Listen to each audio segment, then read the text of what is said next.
Hello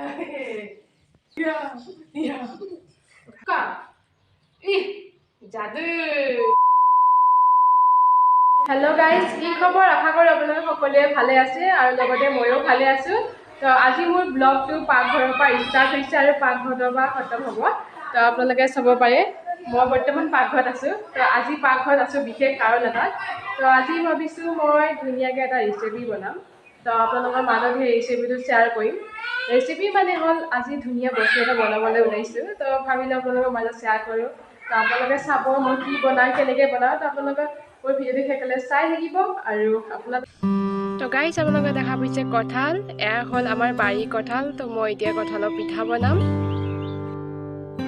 wow ইমান ধুনিয়াকে পকিছে সবৰে খোৱা আৰু চুৱা নজৰিয়া বেলেগ থাকে মোৰো বেলেগ আছে আৰু মই কঁঠাল খাই ভাল নাপাওঁ কিন্তু এইবোৰ কাম কৰি মই বিৰাতে ভাল পাওঁ তো আপোনালোকে দেখিছে মোৰ কামটো तो আপোনালোকে মোক জনাবচোন আপোনালোকে কোনে কোনে কঁঠাল খাই ভাল পায় কোনে কোনে বেয়া পায় আৰু লগতে কঁঠালবোৰ এনে পৰি আছিল তো ভাবিলো এনে পৰি থকা খলানি মই পিঠাকে বনাও তো আপোনালোকে আজি মোৰ ডিশটো দেখিব আৰু এইফালে চাওকচোন আমাৰ সৰু ভাইটি কঁঠালৰ গোন্ধ পালেতো একে দৌৰি আহিলে দালি ভাত খাই আছিল ভাতত লাগে তাক কঁঠাল আৰু তাইক মই কঁঠাল দিলো তাই কেমেৰা ফালে কেনেকৈ চাই আছে চাওকচোন অলপ তাৰ লগত মই ধেমালি কৰিলোঁ আৰু আমাৰ ঘৰখনত সবতকৈ সৰু সবতকৈ কিউট মৰম লগা দুষ্ট ল'ৰাটো এইটোৱে হয় গাইজ ৰবি তো তাৰ লগত অলপ কথা পাতিলোঁ তাই কঁঠাল খাম বুলি কৈ আছিলে তো এতিয়া তাই কিবা সুধিছে কৈছে কি কঁঠালৰ গুটিটো পাকাত পেলাব পাৰিমনে তো মই পেলাব দিলোঁ আৰু ইফালে চাওকচোন আঠা বহুত লাগিল আঠা মোক গাইজ মই কথা ওলাই হ'ল মোৰ আৰু আপোনালোকক দেখুৱাই আছোঁ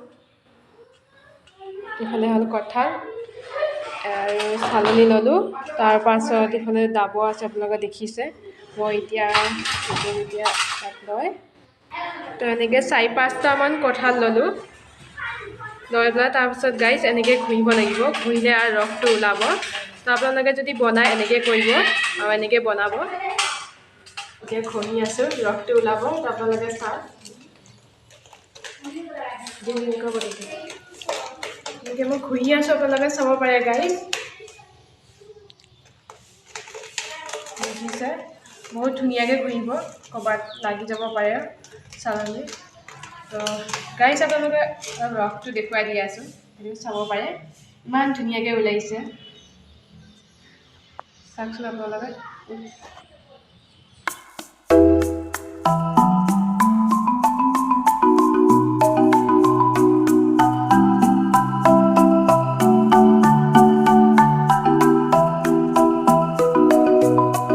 ৰস ওলাই হৈ গ'ল আপোনালোকে চাওক ইমান ধুনীয়াকৈ ওলালোঁ আৰু এতিয়া মই ভাবিছিলোঁ লগতে পিঠাটো বনাম তো মই লগতে বনাব নোৱাৰোঁ মই বিশেষ এটা কাম ওলাম মা গৈছে মৰিগাঁৱত তো মৰিগাঁৱত বৰষুণৰ কাৰণে মা আহিব পৰা নাই তো আনিব যাব মাতিছে তো আধা ঘণ্টাৰ পাছত মই ধুনীয়াকৈ কঁঠাল পিঠা বনাম তো আপোনালোকক ধুনীয়াকৈ দেখুৱাম তো আপোনালোকে দেখিছে নহয় ৰস ধুনীয়াকৈ ওলালোঁ এতিয়া আহিবলৈ আপোনালোকক ধুনীয়াকৈ বনাই দেখুৱাইছোঁ তো বেছি ৱেইট কৰিব নিদিওঁ আপোনালোকক তো এইফালে চাওকচোন কি কৰি আছে তই কি কৰিবি ৰুটি ইমান অকণমান ৰুটি তো সেয়া চাওকচোন গেছত একদম টাৱা চাৱা থৈ লৈছে তাই বনাম বুলি তো মই এতিয়া যাওঁ মাক আনিবলৈ তো আপোনালোকক মোৰ ভিডিঅ'টো অলপ স্কিপ নকৰিব চাই থাকিব মই অলপ দেৰি নকৰি আপোনালোকক বনাই ডিছটো দি আছোঁ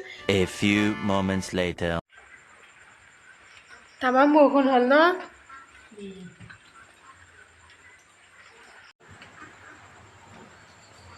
গাইজ সন্ধিয়া সময়ৰ পাছত আহি পালোঁ তো এতিয়া বনাব যাবই তো গাইজ এতিয়া বনাব ওলাইছোঁ আপোনালোকে চাব পাৰে ইমান ধুনীয়া হৈ গ'ল তো এতিয়া ইয়াত মই কি কি দিম আপোনালোকক দেখুৱাই আছোঁ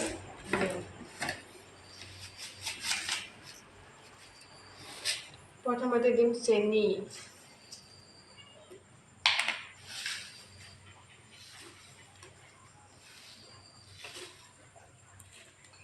চেনি পেলাই তাৰপিছত মিক্স কৰিম আপোনালোকে যদি বিচাৰে তো ঘিও দিব পাৰে মই ঘি নিদিওঁ যিহেতু মোৰ ফেমিলিত চবেই ঘি নাখায় মই মিক্স কৰিলোঁ তাৰপাছত লৈছোঁ আটা ইফালে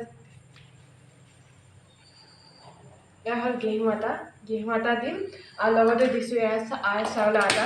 এইটো অকণমান খখৰা দখৰাকৈ পিচিছোঁ মেচিনত, যিহেতু খাই ভাল লাগিব আৰু এনেকুৱাকৈ পিচি দিব লাগে। তাৰপাছত মই এতিয়া মিক্স কৰি আছোঁ, আপোনালোকে চাব পাৰে। গাইজ চাই থাকক।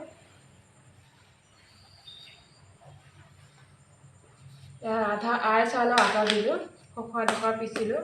তাৰপাছত এতিয়া আটা দিম, ঘেঁহু আটা। চেনিটো কমিব পাৰে, মই আৰু দিম। আপোনালোকৰ নিজৰ লগত কথা, কোনে যিমান আপোনালোকে মিঠা খায় সিমানে আপোনালোকক দিব পাৰে।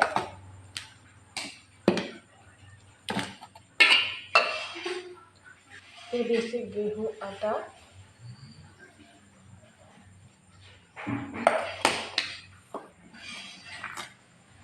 হাতে লাগিব লাগিব।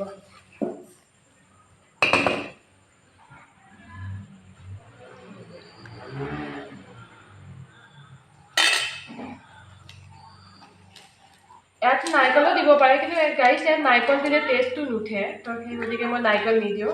আৰু তালৰ পিঠাত আপোনালোকে নাৰিকল দিব পাৰে, কিন্তু কঁঠালৰ পিঠাত নিদিব।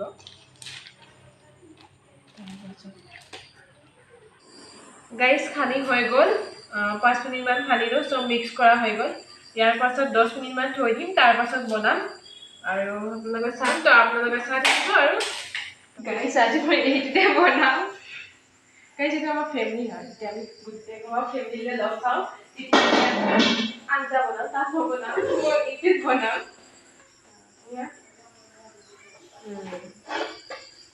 গাইজ এতিয়া মই বনাবলৈ ষ্টাৰ্ট কৰিম আৰু আপোনালোকক ধুনীয়াকৈ দেখুৱাম। মই গেছত বনাম, যিহেতু মই চৌকাত নবনাওঁ। চৌকা ইফালে আছে, কিন্তু মই চৌকাত নবনাওঁ, চৌকাত ভাত বনাব। তাৰপাছত কেমেৰামেন এজনীহে গাইছে, মোৰ মোবাইলটো ধৰি আছে, তো মই বনাম এতিয়া।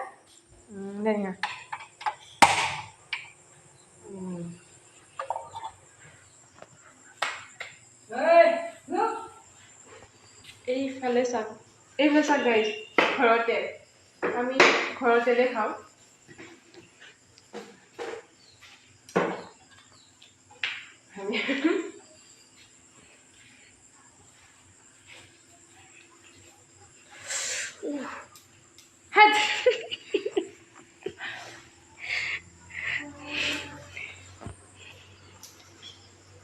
কেমেৰামেনৰ কামেই এইটো, ঘটনা ৰেকৰ্ড কৰা। কেৰাহীটো চেঞ্জ কৰি দিলোঁ, সেইটো কেৰাহীত কমফৰ্টেবল নহয়, আৰু এইবোৰ নৰ্মেল কেৰাহীয়ে ভাল, সেইবোৰ দেখিনীয়া কাৰণে ভাল আৰু গাইজ।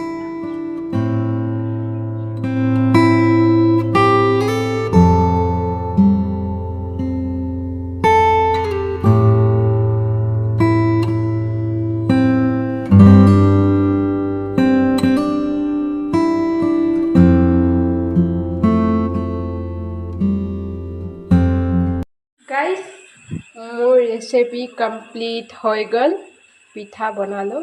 আৰু আপোনালোকে যদি ভাল পাইছে এই ৰেচিপিটো, তো আপোনালোকে ঘৰত বনাই চাব আৰু ট্ৰাই কৰিব, বহুত ভাল লাগে। খাবলৈ মন গৈছে তো মোক কমেণ্টত জনাব। আৰু মোৰ কুকিংটো ইমানখিনিয়ে আছিল, তো এইখিনিতে মই ভিডিঅ'টো সমাপ্ত কৰিছোঁ। বহুত দীঘলৰ ৰাতি হ'ল, ভাত পানী খাওঁ, মই দেৰি হ'ল, আপোনালোকে গমেই পাইছে। তো এইখিনিতে বাই বাই গাইজ।